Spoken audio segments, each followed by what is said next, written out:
예, 반갑습니다. 그리고 와주신 손님들 너무너무 고맙습니다.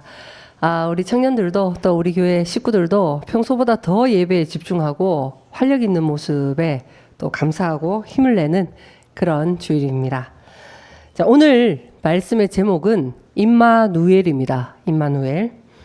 자, 오늘은 예수께서 탄생하신 것을 감사하는 성탄 예배로 드리게 되었습니다. 예수님의 다른 이름이 임마누엘입니다. 임마누엘. 자, 오늘 본문 23절에도 설교 제목과 같은 임마누엘이 표현이 되어 있습니다. 이 뜻은 하나님이 우리와 함께 계신다. 함께 계신다. 이런 뜻입니다. 함께 있다. 함께 한다. 자, 이 함께라는 것은 내가 그 사람과 그 상대방과 어떤 관계이냐에 따라서 굉장히 이 의미가 달라집니다. 너무 편안하고 너무 즐거운 관계이다. 그러면 함께하는 것이 기쁨이 되겠죠. 큰 힘과 위로가 되지만 내가 그 상대와 아직은 어색하고 어렵고 심지어 두렵다. 이러면 함께하는 것 자체가 괴로움이 될 수도 있습니다. 요즘은 시어머니와 며느리 사이가 훨씬 좋아졌습니다. 뭐 조금 어렵다 이런 정도일 수 있지 굉장히 편안한 관계가 되었습니다. 그런데 똑같은 여성이라 하더라도 시어머니와 며느리가 안방에 함께 있는 것과 시어머니와 멀리 시집 갔던 딸이 집에 친정에 와서 어머니와 함께 있는 그 공간은 사뭇 달라질 것입니다.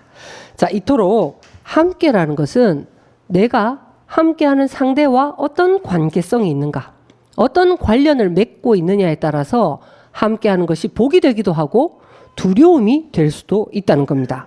자, 그러면 예수님의 다른 이름인 임마누엘, 하나님이 우리와 함께 하신다 할 때 이 함께가 공간적으로 저는 딱 붙어 있는 상태인 줄 알았던 적이 있습니다. 제가 어릴 때는 조금 무서운 곳을 갈 때, 늦은 시간에 외진 골목을 갈 때는 임마누엘이라는 설교가 떠오르면서 이곳에 가도 하나님이 함께 하실 것이다. 이게 굉장한 위로가 되고 하나님이 내 옆에 계시면 내가 얼마나 든든할까 이런 힘을 냈던 적이 있습니다. 그런데 공간적으로 함께하는 임마누엘을 생각할 때 조금 당혹스러운 순간도 있었습니다. 제가 화장실에 가거나 뭐 이렇게 할 때는 하나님 여기 함께 계시면 내가 너무 송구하고 너무 부담스러운데 이런 생각을 했던 적이 있습니다. 이것도 마찬가지입니다. 임마누엘, 하나님 우리와 함께 하신다라는 것은 공간적으로 내가 산에 가면 산에 계시고 뭐 들에 가면 들에 계시는 이런 의미가 아니라 상태로서 관계로서 함께 한다는 겁니다. 그러니까 어떤 관계냐 하면 생명 관계로 함께 하는 것. 마치 아버지와 아들은 아들이 군대에 있더라도 아들이 해외에 있더라도 심지어 아버지가 연로하셔서 돌아가셔서 공간적으로 함께 있지 못하더라도 생명 안에서는 내 안에 아버지 계신다. 이런 함께가 임마누엘입니다. 자, 그래서 만약에 하나님이 우리 사람과 함께 하신다. 하나님이 나의 생명 안에 하나님이 충만하게 함께 하신다. 하나님이 나와 함께 하시고 하나님이 사람과 함께 하신다. 만약 이러면 정말 든든합니다. 그러니까 내가 대립하고 갈등하고 불필요한 에너지를 낭비할 필요도 없습니다. 하나님이 본성상 생명으로 아버지와 아들 관계처럼 내 안에 함께 하신다면 내 안에 하나님 앞에 죄의식이 있을까요? 내가 마치 지금 너무 편안하다. 예전에 비해서 너무 지금 평안하다. 아이고 나중에 하나님이 나 이렇게 너무 편안하게 살아서 혼내시면 어떡할까? 이런 두려움이 있다든지 아니면 내가 지금 어려움에 처한다 하더라도 하나님이 나 벌 주시려고 버렸나? 이렇게 두려워할 필요가 없다는 겁니다. 생명과 본성 안에 마치 아버지와 아들이 함께 하듯이 임마누엘 그런 상태로 있으면 우리가 더 이상 하나님 앞에 심판받을 것 아니면 뭔가 내가 다른 사람과 갈등을 일으킬 그런 이유가 없다는 거예요. 이런 상태가 어찌 보면 사람에게는 가장 큰 복입니다. 내가 로또 1등?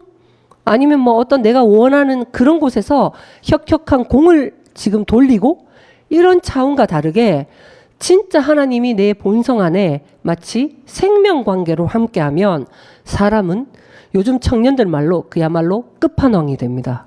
진짜 자긍심이 넘치고 때로는 힘들더라도 오뚜기처럼 흔들리지언정 바로 정확하게 서게 된다는 겁니다. 자, 그러면 지금 예수님의 이름처럼 하나님이 우리와 함께 하신다라는 이 임마누엘 상태가 되려면 우리는 어떠한 신앙을 가져야 될까요? 내가 교회 앞에 별 기대가 없다. 주일 예배드리고 성도 간에 교제하고 또 내가 주를 위해 봉사할 때 어떤 기대를 가지고 우리는 임해야 될까요? 이거 끝나고 나면 그냥 뭐 또 하나 넘어갔지 이런 게 아니라 진짜 여기 지금 제가 쳐다보면 아이들이 반응을 할까봐 제가 뚜렷하게 못 봅니다. 잠옷실에 어린이들은 기대하는 게 있더라고요. 엄마, 어린 예배 끝나면 우리 예배 할 거지? 우리 예배 할 거지? 막 보면 기대로 발을 동동 구릅니다. 정말 우리가 주를 만나러 예배 드리러 올 때, 또 내가 신앙생활 할 때, 내가 어떤 봉사를 하고 헌신을 하고 또 하나님 앞에 기대할 때, 기도할 때 어떤 설렘으로 발동동 그런 설렘이 있고 기대가 있느냐 했을 때 임마누엘입니다. 하나님이 나와 함께 하시는 것. 그런 신앙을 우리가 계속 견지해 갈 때 오늘 본문에 마리아를 통해서 큰 교훈과 위로를 얻으시기 바랍니다. 자, 우선 마리아는 처녀가 잉태해서 아들을 낳았다는 거예요. 정말 여기에 대해서 진짜 또 골똘하게 그리고 정말 진지하게 접근하시는 분들이 많습니다. 저는 그분들을 폄하하고 싶지 않아요. 생물학적으로 이게 가능할까?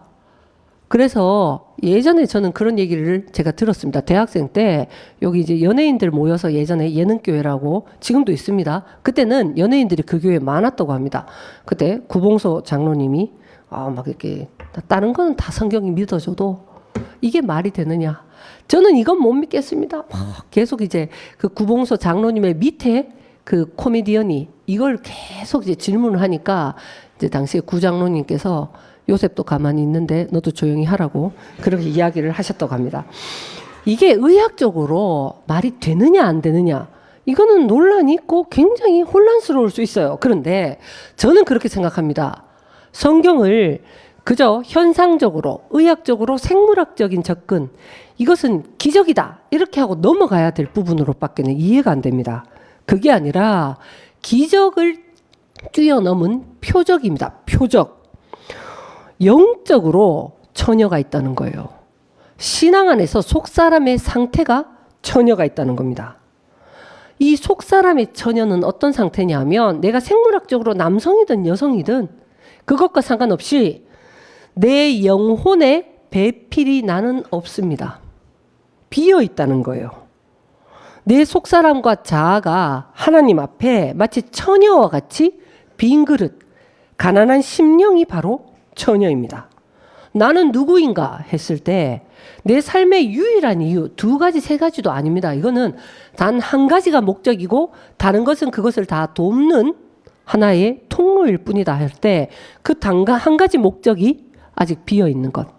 하나님 앞에서 의미를 찾기 전에는 나는 누구의 엄마다. 나는 뭐 개척교회의 목회자다. 나는 지금 시험을 앞두고 있다. 중요합니다. 그렇지만 그것마저도 내려놓고 마치 빈 배와 같고 하나님 앞에 한 줌의 흙이고 씨앗을 기다리는 나는 아직 내 스스로 만족할 수 있는 삶의 의미를 온전하게 나로서 만들어내지 못했습니다. 신랑을 기다려서 신랑의 그 생명을 받아야만 나는 비로소 온전한 인격이 될 수 있는 그 여지가 있는 상태가 영적으로 처녀입니다. 마리아가 처녀였다는 거예요. 마치 수가성 우물가 여인이 남편이 6명 있었죠. 이 6번째 남편도 참 남편이 아닙니다 하고 어찌 보면 7번째 남편으로 예수 그리스도를 그 우물가에 앉아서 이야기를 나눌 때 어찌 보면 현상적으로는 문란한 여성이에요. 그리고 기구한 여성입니다. 그렇게 계속 남편을 바꾸는 게 그게 보통 일입니까? 그런데 지금 예수님은 그 여인에게 나에게 참 남편이 없다. 이거 영적으로 처녀란 말이에요. 이것 앞에 너 말이 옳다. 이걸 동의해 주셨다는 겁니다. 자, 그래서 우리가 성탄절에 정말 임마누엘, 예수님의 이름인 이 임마누엘이 나의 이름이 되기까지 나는 아직 너무 바쁘다. 이것도 해야 되고 저것도 해야 되고 안 중요한 것이 없고 그것도 맞춰내고 저 사람 마음도 내가 맞추고 싫다는 소리는 나는 절대 듣기 싫고 억울하고 부당한 얘기는 나는 한치도 용납 못한다. 이러면 사람이 다 분산되고 내 삶의 목적이 조각이 납니다. 가만히 한번 묵상해 보시면 나는 정말 마리아에게 받을 교훈이 무엇인가가 분명히 있다는 겁니다. 이런 상태여야 성령이 일을 하실 수 있습니다. 임마누엘로. 그리고 동시에 이 마리아가 초이스를 하는 거예요. 어떤 선택을 하는데 누구를 선택하냐면 요셉이죠. 요셉은 본문에 보면 의로운 사람이다. 굉장히 요즘 보면 뭐 사회적 의인, 뭐 의로운 사람이 많습니다. 그런데 이런 것은 가만히 보면 다 상대적인 평가입니다. 누가 보느냐? 뭐 대한민국에서 의인이다 하는데 북한에서는 그 사람이 의인이 아닌 경우가 있습니다. 이런 것은 상대적인 의라면 지금 성경은 절대적인 의, 하나님 앞에 영원히 변하지 않는 의는 무엇인가? 요셉이 의로운 사람인데 마리아는 요셉을 선택했어요. 조건이 뭐냐면 마리아에게 가난한 심령, 나의 정말 정체성, 내가 사는 유일한 이유, 다른 것을 내가 열심히 하지만 이것으로 내가 온전해질 수 없습니다라는 비어있는 이 고백이 있는 마리아의 선택을 받은 요셉은 어떤 사람인가 하면 의로운 사람이었다는 거예요. 그런데 단서가 있습니다. 무엇에 대해서 의롭냐면 그런 가난한 심령에 대해서 정말 성령이 일해 가시는 여기에 대해서 요셉은 성령이 일하시는 것을 보고 어떻게 했다? 가만히 끊고자 했다는 겁니다. 이게 최고의 의입니다. 가만히 무엇을 끊고자 했냐면 자신을 드러내지 않고 성령이 일하시도록 성령을 회방하지 않고 자신을 드러내지 않고 가만히 끊을 수 있었던 사람이 바로 요셉이었어요. 마리아는 이것을 선택했다는 겁니다. 여러분, 정말 저도 대체로 저를 많이 아시는 분들이 우리 개척교회 행사 또 예배 드릴 때 함께 은혜 받고 또 격려하기 위해서 와주시는 것 압니다.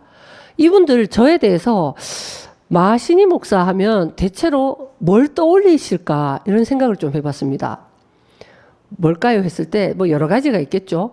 뭐 좀 지방 출신이고 뭐 미혼이고 여러 가지 있는데 아마 저는 이 두 음절을 좀 떠올리실 것 같아요. 열정? 대체로 그렇지 않습니까? 제가 가만히 있는 사람은 아니잖아요. 아마 좀 체력이 안 되고 이제 행동이 안 따라줘서 그렇지 제가 절대 우리 20대 청년들에게 열정은 밀리지 않을 것 같습니다. 열정이 많다 보니까 여태 제가 하나님 앞에 제가 이렇게 생각했을 때 정말 그때 돌이킨다. 나 진짜 참 회개한다 하는 게 하나님 제가 게을렀습니다.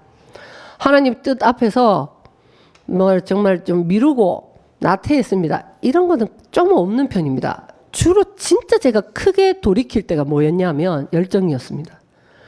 오히려 제가 선하다고 생각했던 거, 제가 진짜 이거는 맞다라고 생각했던 것 때문에 늘 이래야 된다, 저래야 된다. 이게 제가 엄청 강한 사람이더라고요. 못 견디는 거예요. 똑바로 안 돼 있으면.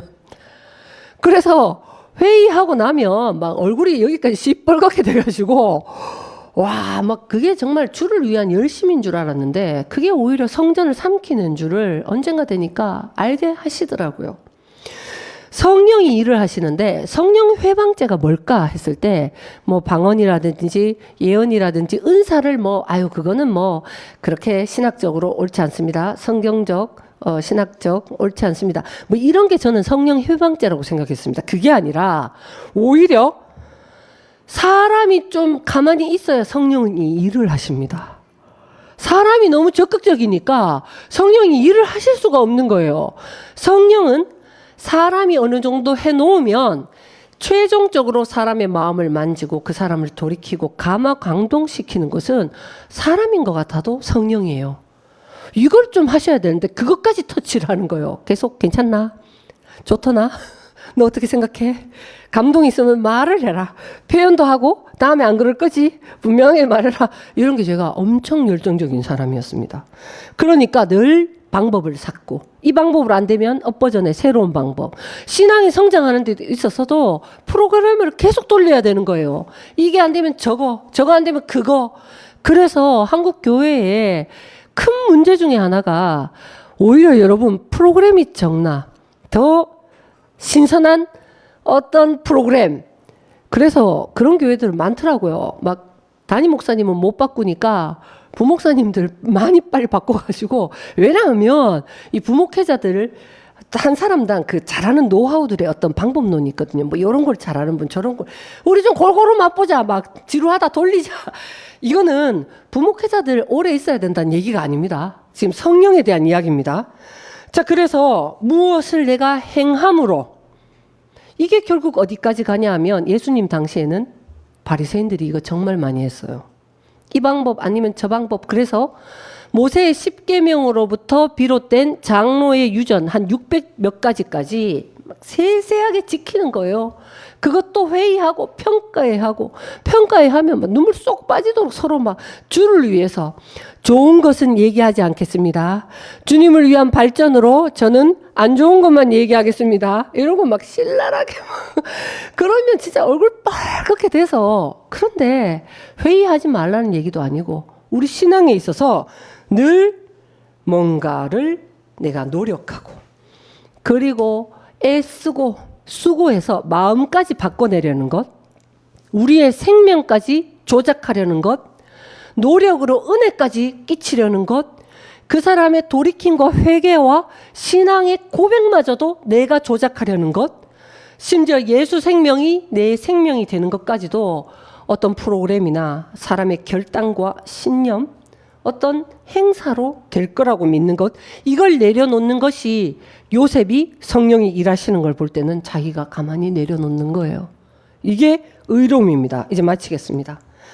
성령으로 말미암아 예수 생명이 우리 본성이 되고 우리의 관계 안에 하나가 되면 그야말로 끝판왕이 되고, 예수님이 임마누엘이셨듯이 그분의 공로로 우리도 임마누엘 되는 것을 기대하면서 정말 그것을 간절히 바라는데, 어디까지 바라느냐 하면 빈들의 마른 풀같이 물 한 방울 들어오면 막 스펀지처럼 빨아당기는 거예요.